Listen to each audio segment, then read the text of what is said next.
Selamat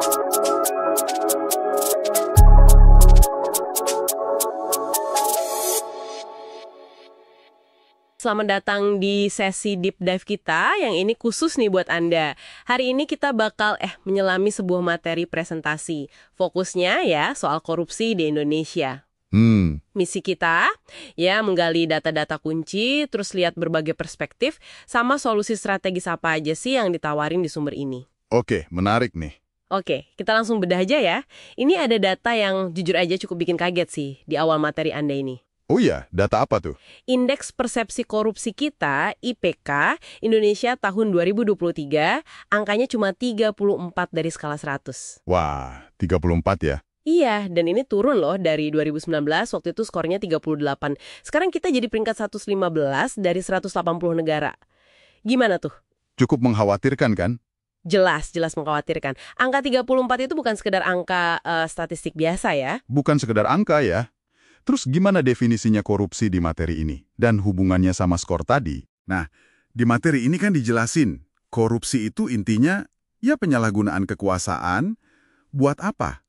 Buat untung pribadi. Bisa bentuknya suap, pengelapan, macam-macam lah.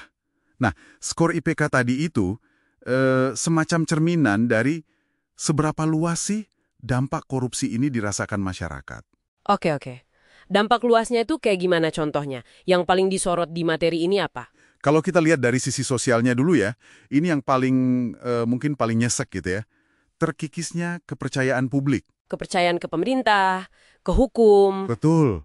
Ke pemerintah, ke penegak hukum, malah di materi Anda ini disebutin sampai muncul semacam apa ya? Budaya permisif. Permisif gimana tuh? Kayak, ya sudahlah, yang penting semua kebagian, gitu loh. Ini kan bahaya banget ya buat tatanan sosial kita. Wah iya. Itu baru sisi sosial. Kalau dari kacamata ekonomi gimana? Materi ini nyebut apa aja? Nah, kalau ekonomi, jelas banget dampaknya. Materi ini nyorot soal misalnya pemborosan anggaran negara. Boros ya? Terus, banyak proyek pemerintah yang akhirnya, mangkrak.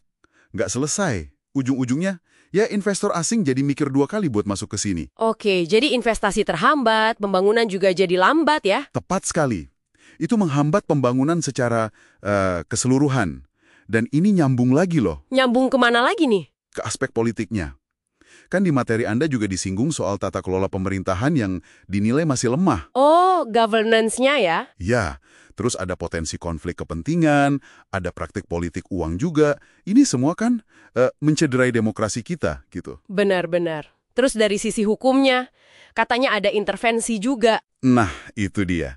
Dari sisi hukum, materi Anda ini nunjukin adanya semacam dugaan intervensi ke lembaga anti korupsi kita, ya kayak KPK misalnya. KPK diintervensi. Terus soal vonis nih. Vonis buat koruptor itu sering dirasa kurang nendang gitu efek jerahnya. Kurang bikin kapok ya. Iya. Plus satu lagi yang penting, perlindungan buat mereka yang berani lapor, si whistleblower itu, masih minim banget. Oke, jadi whistleblower belum terlindungi sepenuhnya ya. Kompleks banget ya masalahnya. Iya, kompleks. Jadi kalau kita coba rangkum nih dari semua paparan tadi, akar masalah utamanya apa sih menurut sumber ini? Kenapa kok korupsi ini kayaknya susah banget diberantas? Kalau kita tarik benang merahnya ya dari materi yang Anda punya ini, kayaknya ada 3 akar utama yang disorot.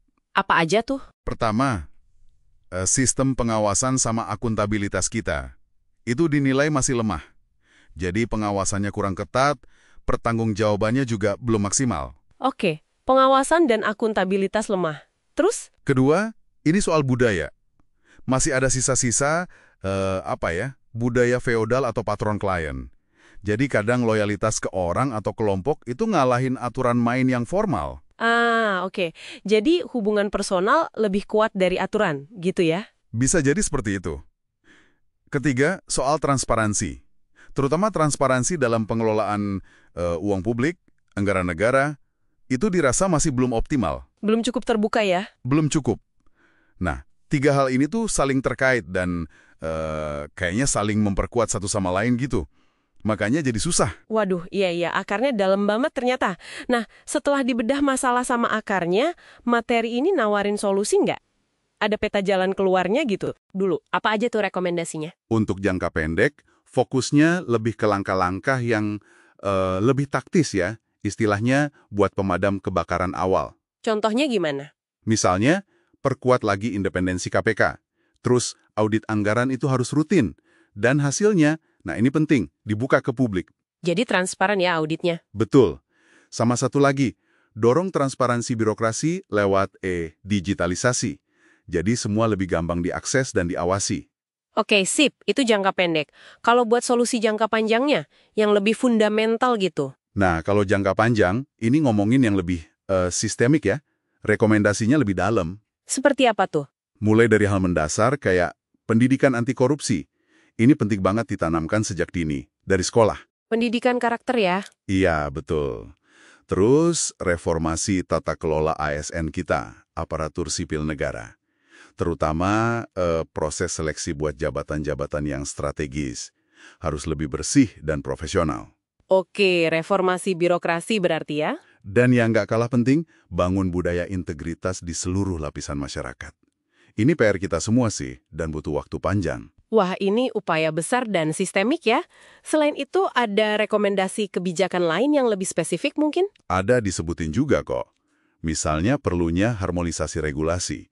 Kan banyak tuh aturan yang kadang tumpang tindih atau malah kontradiktif. Oh iya, sering dengar tuh. Terus, balik lagi ke perlindungan hukum. Harus lebih kuat. Buat siapa? Buat si whistleblower tadi, sama buat jurnalis investigatif yang berani ngungkap kasus korupsi. Oke, perlindungan hukum diperkuat. Dan terakhir, pentingnya kolaborasi. Nggak bisa jalan sendiri-sendiri. Harus ada kerjasama yang solid antar lembaga negara. Terus libatkan juga masyarakat sipil, sektor swasta. Semua harus gerak bareng. Jadi kerja bareng ya kuncinya? Iya, gotong royong lah istilahnya. Oke, jadi kalau kita simpulkan nih dari deep dive materi Anda ini, ya jelas banget kalau korupsi di Indonesia itu masalah yang, kompleks banget ya. Sistemik, banyak lapisannya, dan nyentuh kemana-mana. Betul, betul. Buat ngatasinnya, kayaknya emang butuh lebih dari sekedar slogan atau janji ya. Perlu kesadaran bareng, terus juga kemauan politik yang, harus kuat banget. Setuju banget. Dan kayak yang ditekankan juga di akhir presentasi Anda ini kan, perjuangan melawan korupsi ini, ya pada dasarnya, itu perjuangan buat bikin Indonesia jadi lebih adil. Lebih adil, lebih bersih ya. Lebih bersih, dan akhirnya lebih sejahtera buat kita semua. Jadi ini kayak panggilan gitu loh buat kita semua, supaya nggak cuma nonton aja. Iya, nggak cuma jadi penonton ya. Nah, sebagai penutup deep dive kita kali ini, mungkin ada satu pertanyaan nih buat Anda renungkan ya, terinspirasi dari materi tadi. Dengan semua gambaran yang udah kita bahas ini, kira-kira peran spesifik apa sih, sekecil apapun itu, yang bisa Anda ambil mulai sekarang buat ikut bangun budaya integritas, paling nggak ya, di lingkungan terdekat Anda sendiri dulu deh. Coba direnungkan ya.